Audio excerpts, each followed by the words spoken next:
Hey everybody, this is Calvin Waite. I trade crypto for a living.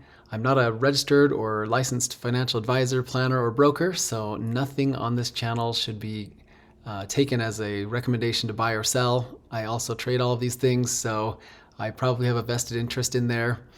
But there's plenty of entertainment value and lots of education, so this will be awesome.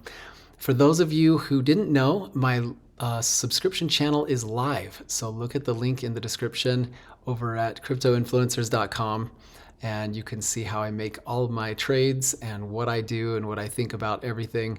This channel is for more hypothetical and looking at trends, and the other one is for actual trading, so you might be interested in that.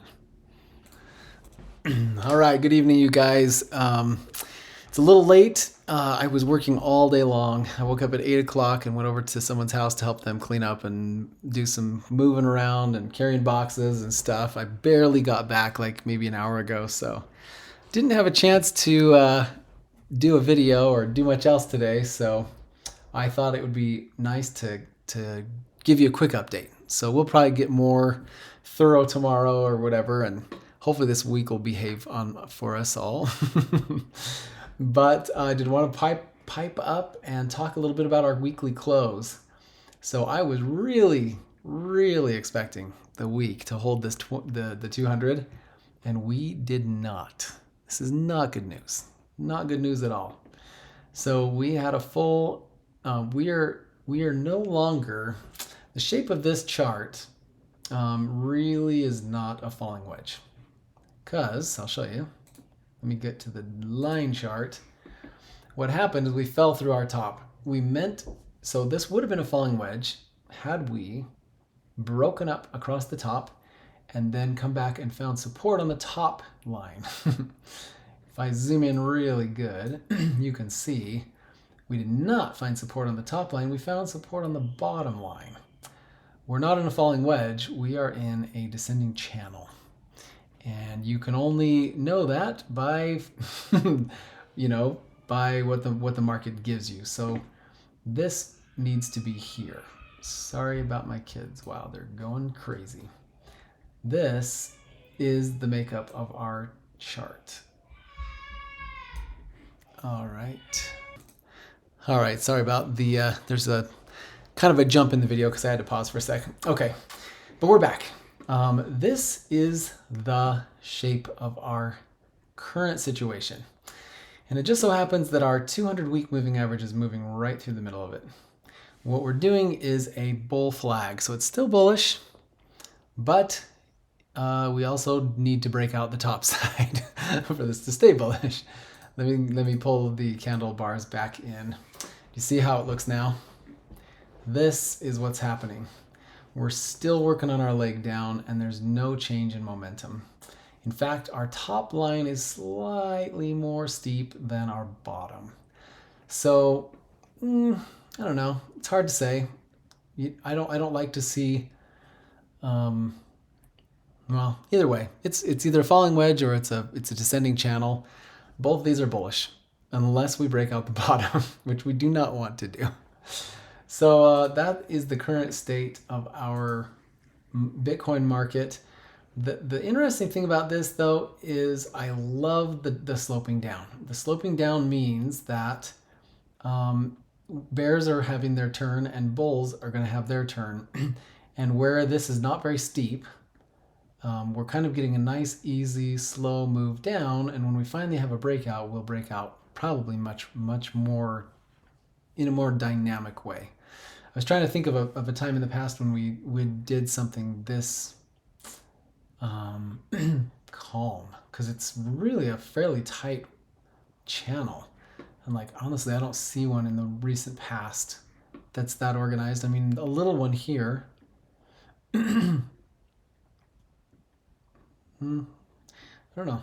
Maybe we can look at that. Yeah, there's a little one here. It's a little tighter than what we've done even. Let's see if there's another one. I need to go to a different chart to get that far out. I mean, there is an argument, and I was talking to the pro channel, that it feels a lot like this move here, where we kind of got volatile, and we just pulled back a little bit and got. But this is more of a wedge. This is more of a pennant. So I don't know. I don't know if there's a really good example in Bitcoin where we've done exactly what we've done. I mean, perhaps here. This is back when we were trading at $5 though. So we really launched after that. But anything where you're just pulling back very in a weak way. You've had a decent move up and then you're just slowly, lazily pulling back. So let's just go back to the weekly. We've had a pretty strong move. So if you kind of just almost ignore this section here and you're just like, this was a big move. And then our pullback is just really lazy. It's really, it's definitely more positive to have this formation. So, there's hope. There's hope here. The hope really is that hopefully we can get back up to the top of this thing within a week.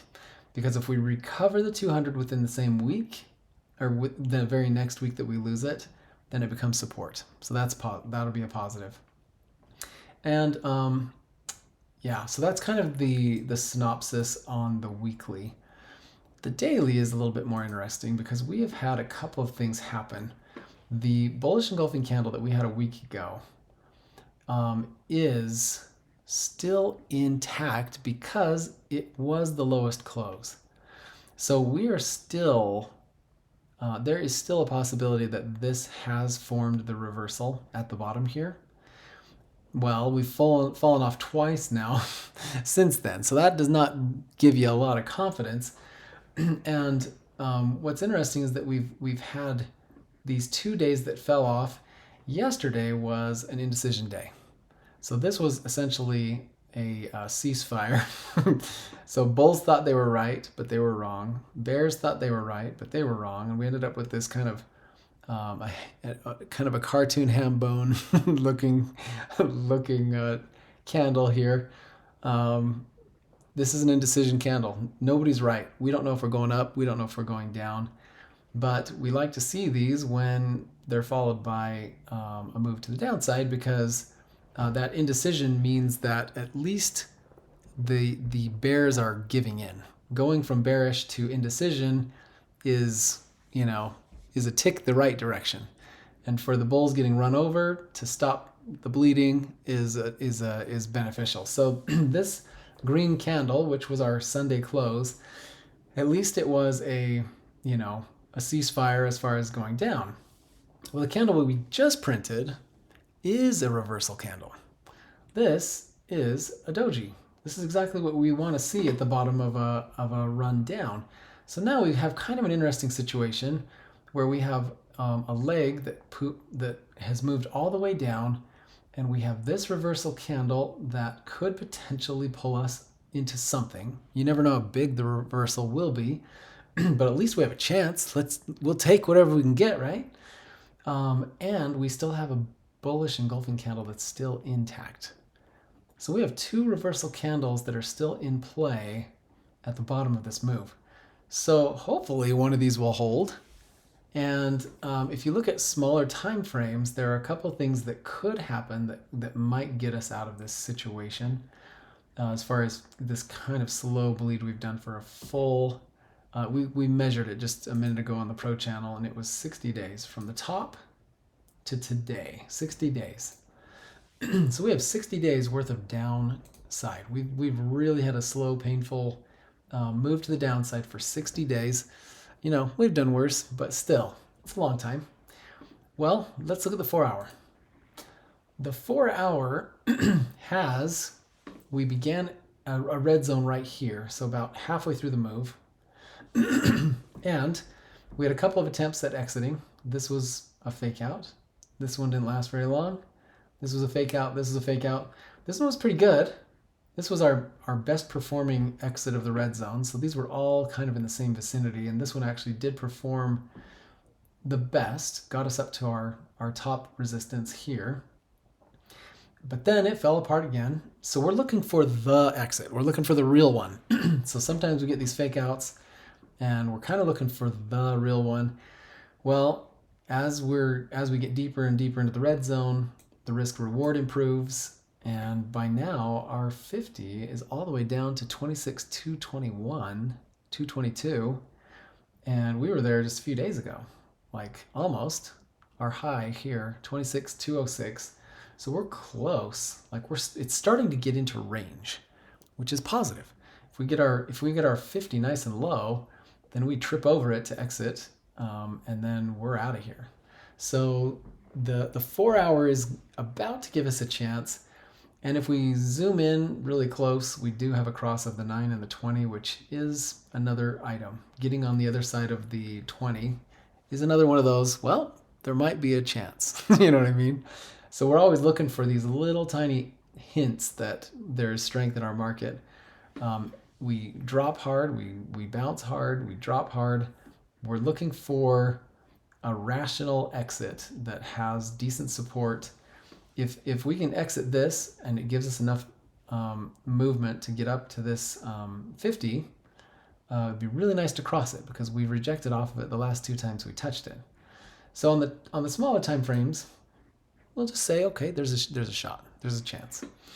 If we go really small, which I almost never look at the 1 hour, but the 1 hour is showing an exit of the red zone. So we're starting to see life on these lower time frames. And so the last time we had to work a long ways to get to the exit point, and then we were almost out of gas by the time we had much more movement, and then it kind of fell apart on us. But if we've consolidated long enough that the 50 is below our price action, which it is right now, that is beautiful because we've now found support on it for many, many candles. It wasn't this one-hit wonder that we magically got above it. We're now finding support on a more consistent basis for now, what is this? Yeah, almost a full day and a half of support on top of the 1 hour's 50. And so this is the kind of exit of the red zone that might hold. I like the formation here. These are much less reliable. They're short-lived, so I can't take something like this to the bank. But if we get a good exit of the red zone and it delivers 12 hours, 24 hours worth of upside, that would give strength to the 4 hour.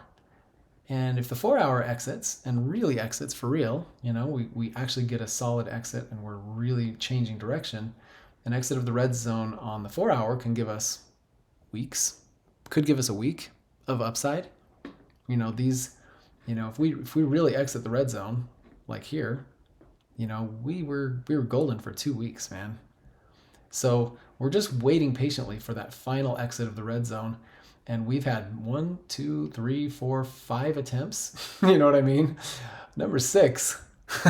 every time you get one more chance, it's one more it becomes a higher probability. Because by the time we hit 6 tries, usually we've made it on try 3 or 2 or 4 or 5 or something.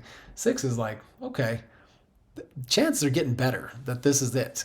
Because you can't just exit the red zone and get faked out 17 times in a row. It just doesn't happen. So we could be getting close. So if we're really looking healthy on the 1 hour, that's good. That could potentially move us out on the 4 hour. And if the 4 hour gives us an exit, and it's finally our 6th chance to get out, it might hold. And if that holds, it should help us for a few days. And we could use a few days of upside. If we had a week of upside, man, we'd be in a whole different ballgame. We would have a much more visible change in momentum. Like, these things can play on each other. So I'm seeing some positive things. We are in a lazy, slow dying, death by 1,000 cuts move. And honestly, this is the type of bear market you want to see. You want these nice, slow, calm bear markets. What you don't love is these, where you just get hammered. It's just all this emotion and fury of the market just dropping out from under you. This shows a lot more strength. It's more deliberate. It's much more reserved. It's bears showing weakness. They're doing their job, though. I mean, 2 months of 60 days of downside is not fun. But I mean, to go down for 60 days and only be dropping like 15%, Like, we've had worse 60-day periods, let me just tell you. So if we finally get our feet under us, we can have a pretty solid move. Like, we've established some serious strength here. There's price capitulation, and there's time capitulation. And we've got both examples right here. This time capitulation is way better because you don't lose as much price, and the pessimism is just as thick. And when you finally break it, you're in a position to create better structure, better highs. Like, our next move could be pretty awesome. And so I'm just waiting patiently for it. Couple things that I don't really like. We're about to cross the 50 and the 100 on the daily. That's not great. This also is much steeper than this. So we've kind of flattened out a little bit, and we got a pretty steep drop as far as resistance coming in. So there's some ugly things. There's no doubt about that. So we've closed our weekly below the 200. There's just a lot of things that are not great. I'm just curious to see if maybe some of these lower time frames will change the shape of our chart and help us deal with some of these things. But yeah, the last time we touched the 50, we did reject. And the next time we touch the 50, it will be below the 100, which is not super great. We're kind of turning our market upside down. But, it's not an end-all be-all. We have plenty of time, and as long as the market is doing what it should, by the time it shows strength, it's not going to matter. We're going to fly once the masses are convinced that we're there, and we're getting there slowly and surely. So anyway, we'll come back and check tomorrow, and we'll play this out day by day and see where the strengths and weaknesses are in this market. But for now, I think maybe over the next 24 hours, I'm feeling a little bit more optimistic than I was, Saturday, that's for sure. And we'll kind of see where we end up. All right, you guys, thanks for being here.